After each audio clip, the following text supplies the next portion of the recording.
Ano po ang problema sa pride? Kapag tayo ay nagdadasal, pwede pa tayong mayabang magdasal? Pwede. Kapag tayo ay nagdadasal mechanically or mindlessly, kunyari, kakain kayo, mag-pray na, Lord, thank you po sa food in Jesus' name, amen. Talagang hindi ka nag-thank you. Alam mo yan, parang sinabi mo lang, nakaganon pa yung sabaw, Lord, thank you in Jesus' name, amen. Di ba?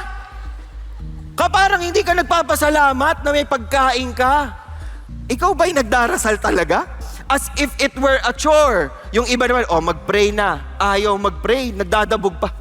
Ako na naman magpe-pray. Lalo yung mga magulang, pray na. Tapos yung magulang, dahil magulang siya, yung anak yung laging magpe-pray.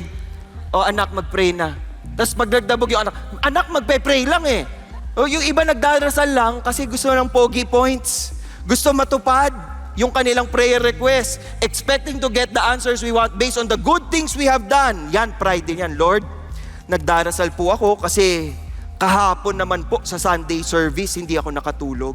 Kala mo naman, to complain about others people's offenses without examining and confessing our own. Bago ka pa magbilang ng kasalanan ng iba, tingnan mo muna yung sarili mo. Kasi lalapit ka kay Lord eh. Hindi pa pwedeng, Lord, tingnan mo ang problema ko dyan sa taong yan, tsaka dito. Sabihin sa'yo ni Lord, may problema din ako sa'yo.